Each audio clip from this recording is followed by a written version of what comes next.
তা যাওয়ার পর দেখি হঠাৎ করে বাচ্চা মেয়েটা একটা কবর, একটা ভাঙা একটা কবর, কবরের ভিতর লাফ দেয়।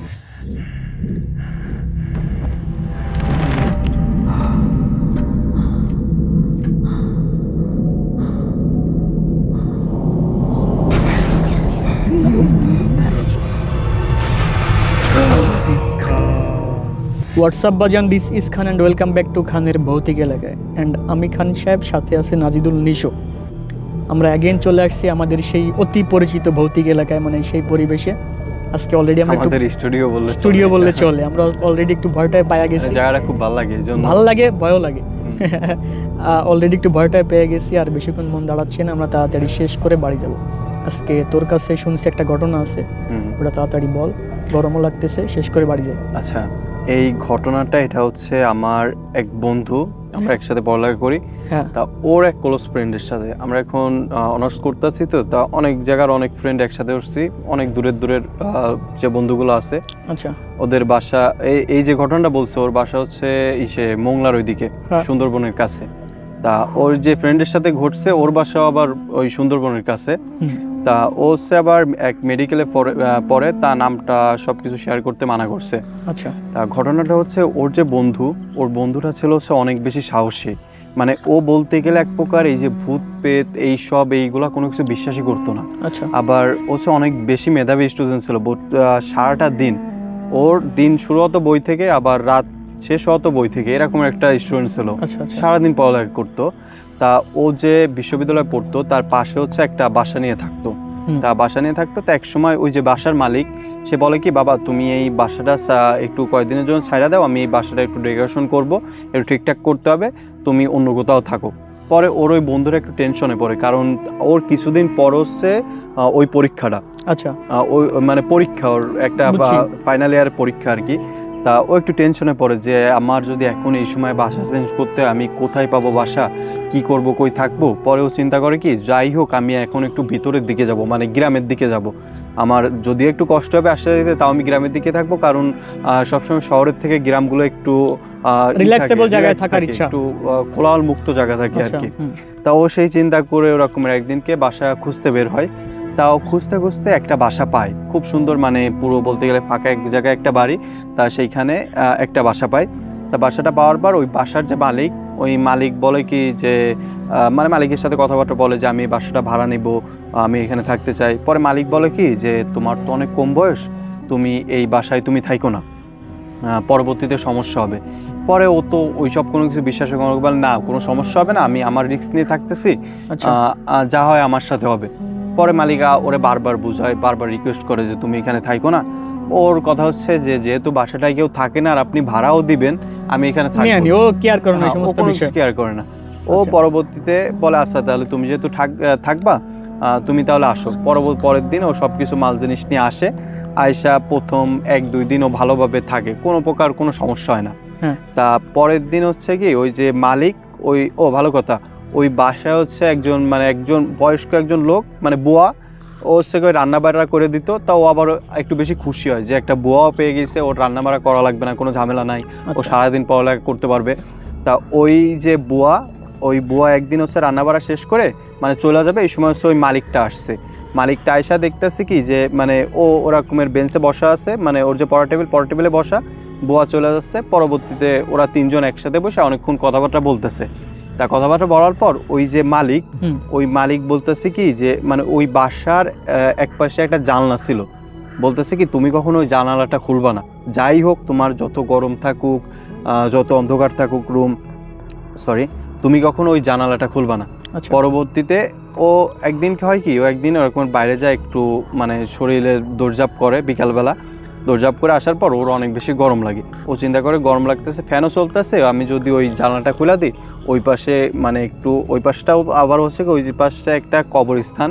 তা খুব বেশি একটা কবর না, একটা বাচ্চা মেয়ের কবর আছে, আর কয়েকজন 2টা না 3টে কবর আছে। তাও চিন্তা করে কি একটা কবরস্থান, তা ওই পাশে তো জায়গাটা পুরো ফাঁকা, ওইখান থেকেও বাতাস আসবে, আমি জানালাটা খুলে দিই। ও আর ওই যে বাড়ির মালিকের ওই কথাবার্তা কোনো কিছু এমনি ওর এইসব নিয়ে কোনো ভাবনাই নেই।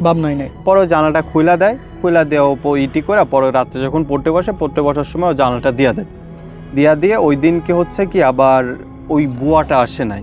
মানে ওই যে বুয়াটা, ওই বুয়াটা আসে নাই, তা ও চিন্তা করতেছে কি যে আজকে বুয়া আসে নাই, তাহলে কি করব, আমার তো সামনে অনেক পড়া বাকি, আমি আজকে রান্নাই করব না। ও পড়তে বসে। হঠাৎ করে হচ্ছে রাত তখন আনুমানিক 10টার মতো, ওই যে রান্নাঘর থেকে কে যেন কি রান্না করতেছে, ও সেই শব্দ শুনতেছে। পরে চিন্তা করে কি তাহলে বুয়া আসছে বোধহয় সম্ভবত, তাহলে ভালোই হলো, আমার আর নিজের কষ্ট করে না খেয়ে থাকা লাগবে না। বুয়া তো রান্না করে দিয়ে যাচ্ছে। পরে ও চিল্লায় বলে কি, বুয়া তুমি বেশি কিছু করো না, জাস্ট একটা ডিম ভেজে থুয়ে যাও আর কটা ভাত রান্না করে থুয়ে যাও। পরবর্তীতে বইলা ও আবার ওর পড়ায় মন দেয়। তো এক সময় ডিপলি পড়ার ভিতর ঢুকে যায়, ওর কোনো কিছু খেয়াল নাই। তখন আনুমানিক প্রায় 12টা-1টার মতো বাজে। তখন ও শুনতেছে এখন ওর রান্নাঘরে কে যেন কি রান্না করতেছে। পরে ও বলে কি, কিরে বুয়া তুমি এখনো কি রান্তাছো, তোমার তো আমি বলছি যে কটা ভাত রান্না করে থুয়ে যাও আর একটা ডিম ভেজে থুয়ে যাও। পরে ও বলে দেখে ওইখান থেকে কোনো সাড়া বা কোনো কেউ কিছু বলতেছে না, কারণ বুয়া সবসময় যখন ওর বাসায় থাকে তখন ওর সাথে কথাবার্তা বলে, রান্না করার সময় অনেক কিছু জিজ্ঞাসা করে। তা পরে ও করে কি যে রান্নাঘরের দিকে যায়, দেখে কি রান্নাঘরে কোথাও কেউ নেই, এবং কিছু যে রান্না করতেছে তার কোনো প্রকার কোনো চিহ্নই নাই, কিছু নাই। পরবর্তীতে ও সবকিছু স্বাভাবিকভাবে নিয়ে নেয়, যে ভাবে আমি সারাদিন পড়ালেখা করছি, যার কারণে হয়তো আমার ব্রেনে কোনো হ্যালুসিনেশন হচ্ছে বা এরকম কিছু হচ্ছে। ও স্বাভাবিক নিয়ে ওই দিনকের মতো ঘুমায় পড়ে। ওর পরের দিনকে রাতের বেলা সব কিছু বুয়া ওর রান্না টানা করে দিয়ে চলে যায়, ও পড়তে থাকে। তো ওই দিন রাত্রে ও টিয়ার পায় কি যে ওর যে ওই যে রান্নাঘরটা, ওইখানে কে যেন নাচতেছে এবং তার পার নুপুরের শব্দ হচ্ছে। তো এটা যখন ওর কানে যায়, ও হচ্ছে কি চিন্তা করে যে কে আমার রুমে আসলো এবং আমার রান্নাঘরে গেল, ওইখানে নাচানাচি করতেছে। পরে ওর পড়ার টেবিল থেকে ওঠে, ওইটা হচ্ছে রান্নাঘরের ভিতর যায়, দেখে কি যে একটা ছোট একটা বাচ্চা মেয়েটা অসম্ভব সুন্দর, অনেক সুন্দর একটা বাচ্চা মেয়ে ওইখানে নাচতেছে এবং অনেক সুন্দরভাবে নাচতেছে। তো ওইটা দেখে চিন্তা করে এই বাচ্চাটা কোথা থেকে আসলো, জিজ্ঞেস করে তুমি কে, এখানে কি করো। পরে বাচ্চাটা কোনো কথা বলে না, ওর মতো নাচতে যাচ্ছে। পরে চিন্তা করে কি বাচ্চাটা ঢুকলো কিভাবে, কারণ আমার রুমের সামনে বুয়া যখন চলে গেছে আমি সামনের দরজা দিয়ে রাখছি, পিছন থেকে বলে রাখি ওই যে রান্নাঘরটা না, ওই রান্নাঘরটা থেকে মেইন ঘর।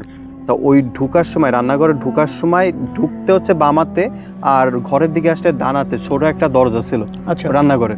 তো চিন্তা করে কি তাহলে কি এই দরজা থেকে আসলো নাকি। পরে হচ্ছে কি ওই ঘুইরা ওই দরজার দিকে তাকাইতে যায়। পরে যখন ওই দরজার দিকে তাকায় দেখে দরজা সবকিছু লকটক করা, তাকায় যখন সামনের দিকে আসে দেখে কোথাও কেউ নাই, হঠাৎ করে উধাও হয়ে গেছে। হ্যাঁ, ও তারপরেও ওর কোনো কিছু ঠেকেই না, কিছু লাগেই না, মানে ওর ভিতর ভয় বলতে কোনো জিনিস না, এরকম একটা বিষয়। পরে পরের দিন আবার ওই সেম কাহিনী, আবারও টের পাচ্ছে কি যে কে যেন ওই রান্নাঘরে নাচানাচি করতেছে। পরে ও চিন্তা করে কি আজকে যদি বাচ্চা মেয়েটা হয় আমি দেখবো, প্রয়োজনে সারা রাত দাঁড়ায় দেখবো ওই বাচ্চা মেয়েটা নাচানাচি করে এবং নাচা কোথায় উদয় হয়ে যায়। পরে ও যায় এক ভাব ওই বাচ্চা মেয়েটার দিক তাকায় থাকে, দেখে বাচ্চা মেয়েটা একসময় নাচতে নাচতে ওই দরজার দিকে আসছে। ও একবারে দরজার মাথায় ছিল, ওই দরজার দিকে আসতেছে, আর ওই যে ছোট দরজাটা অটোমেটিক খুলে গেছে, যে বাচ্চা মেয়েটা কবরস্থানের দিকে যাচ্ছে। হ্যাঁ, এইটা দেখার পর ও করে কি ওই বাচ্চা মেয়েটা পিছন পিছন কবরস্থানের দিকে যায়। তা যাওয়ার পর দেখি হঠাৎ করে বাচ্চা মেয়েটা একটা ভাঙা একটা কবরের ভিতর লাফ দেয়। হ্যাঁ, এইটা যখন ও দেখে হচ্ছে তখন উকি মারে কবরের ভিতর দেখতে যায় যে একটা বাচ্চা মেয়ে কবরের ভিতর লাফ দিল কেন। উকি মারে কবরের ভিতর যখন দেখতে যায় তখন হচ্ছে ওর পিছন থেকে টের পায়, মানে অনুভব করে কে যেন একটা ধাক্কা দিছে এবং ও কবরের ভিতর পড়ে যাওয়ার পর ওর মানে সেন্সলেস হয়ে যায়। পরের দিন সকালে ওর যখন জ্ঞান ফেরে ও হচ্ছে গিয়ে তখন ওর রুমে পরে জিজ্ঞাসা করে যে আমি এখানে কিভাবে আসলাম আর আমার সাথে কি হয়েছিল, আমার গায়ে তো কাদা মাখানো কেন। পরে ওর যে বুয়াটা বলে কি যে আমি তো কালকে সকালে আসছি, সকালে এসে তোমার ডাকাডাকি করছি, অনেক কি করছি, তুমি তো দরজা খোলো না। পরবর্তীতে এই পাশে আইসা ঘুরে দেখি কি যে এই পাশের দরজাটা খোলা, এবং আমি তারপরে অনেক চিল্লায় তোমার ডাকছি, বাড়ির মালিকও আসছে তোমার খুঁজতে। পর এক সময় খুঁজতে দেখি তুমি ওই কবরের ভিতর পড়ে আসো। হ্যাঁ, পরবর্তীতে তারা ওই কবর থেকে ওরা উঠানোর পর জিজ্ঞাসা করে যে কি হয়েছিল এইখানে, তুমি কবরের ভিতর গেলা কিভাবে। পরে সবকিছু ওরা খুলা বলে, এবং ওই দিনকে ও ভালো কথা আমি একটা জিনিস মিসিং করছি, এর ভিতর ওই যে বাড়িওয়ালা ওরা সতর্ক করতো না যে তুমি জানালাটা খুলবা না, তোমার এখানে থাকতে হবে না, সাবধানে থাইকো। ও অনেকবার জিজ্ঞাসা করতো ওই বাড়িওয়ালার কাছে যে কি কেন আঙ্কেল আমার একটু বলেন, যে মানে ও মানে এটা জিজ্ঞাসাও করছে যে বাড়ির সমস্যা কি, কিংবা জানালা খুললে সমস্যাটা কি, যে আমি এখানে থাকবো না কেন, কারণ সবাই থাকতেছে না, আশেপাশে বাড়িগুলো তো থাকতেছে। পরে ওই দিনকে হচ্ছে ও আবার ওই আঙ্কেলকে জিজ্ঞাসা করে যে আঙ্কেল এবার একটু আজকে আমার অন্তত সত্য করে বলেন যে এইখানে কি হয়েছিল। পরে বলে কি যে এই যে রুমটা, এই রুমটায় আজ থেকে প্রায় বছরখানেক আগে একটা দম্পতি আসে বাসা ভাড়া থাকার জন্য। তো ওই দম্পতিটার ওই যে মহিলা ছিল, ওই মহিলাটার একটা মেয়ে বাচ্চা ছিল, তবে ওই যে স্বামীটা ছিল, ওই স্বামীটা হচ্ছে গিয়ে মানে ওই মহিলাটার হচ্ছে 2 বিয়া ছিল। প্রথম যে স্বামীর ছিল ওই বাচ্চাটা, আর যার সাথে বিয়া হয়েছিল তার হচ্ছে গিয়ে মানে সে হচ্ছে আলাদা ছিল। বুঝছি। তা এক সময় তাদের ভিতর ওই মেয়ে নিয়ে একটু ঝামেলা হয় যে ওই স্বামী মারতো ওই মহিলারে যে তুই কেন তোর বাচ্চা তুই সামলাবি, তুই কেন আমার ফ্যামিলিতে আসছিস, মানে বাচ্চার নিয়ে বিভিন্ন রকমের কথা হতো, চিল্লাপাল্লা হতো, সংসারে ঝামেলা হইতো। তা এক সময় একদিন কই স্বামীতে করে কি ওই বাচ্চা মেয়েটাকে মানে নিয়ে ডাইরেক্ট মারা ফেলে, শ্বাসরোধ করে মারা ফেলে। তারপর থেকে হচ্ছে আস্তে আস্তে মানে ওই বাড়িটা ওরকম মেয়েটারে কবরস্থান দেওয়া হয়। ওই যে পিছনে যে কবরটা, ভাঙা কবরটা, ওইটা ওই মেয়েরই ছিল। হ্যাঁ, ওইখানে কবর দিয়ে দেওয়া হয়। পরে আস্তে আস্তে ওইখানে যেই থাকতে যায় তার সাথে এরকম ঘটনা ঘটে। পরবর্তীতে ওই যে আমার ফ্রেন্ডের যে ফ্রেন্ড, ও চিন্তা করে যে আমি আর এখানে থাকবো না, ও শিক্ষা হয়ে গেছে, ওর এবার সবকিছু বিশ্বাস হয়ে গেছে, এবং ও চিন্তা করে আমি আর থাকবো না। পরে ওই বাসা সাইরা দেওয়ার পরে ওই যে বাড়ির মালিক সে চিন্তা করে কি যে এই বাসাটা কোনোভাবেই রাখা যাবে না। পরে বাড়ির মালিক ওই বাড়িটা পুরো ভাঙা ফেলে, মানে ছোট একটা রুমের মতো টিন শেড করা ছিল, ওই জায়গাটা পুরো ভাঙা ফেলে। পরে ওইখানে আর কখনো বাড়িটারি করে নাই, এখন ওই জায়গা ওরকম ফাঁকা ফেলানো আছে। তা এই ছিল ঘটনা। যাই হোক গাইস, আজকে আমাদের ঘটনা এটাই ছিল। আমরা দেরি করব না। ঘটনাটা যদি আপনাদের কাছে ভালো লেগে থাকে তাহলে অবশ্যই সাবস্ক্রাইব করবেন খানের ভৌতিক এলাকা ইউটিউব চ্যানেলটি এবং ফলো দিবেন ফেসবুক পেজটি। তো আর কেউ যদি আমাদের এই সুন্দর ভৌতিক স্টুডিওতে আসতে চান, তা আপনাদের সাথে ঘটা বা আপনাদের জানা কোনো ঘটনা শেয়ার করতে, তাহলে ডিসক্রিপশনে দাও আমাদের কন্ট্যাক্ট ইনফোতে যোগাযোগ করবেন। আল্লাহ হাফেজ। দেখা হচ্ছে অন্য কোনো ভিডিওতে।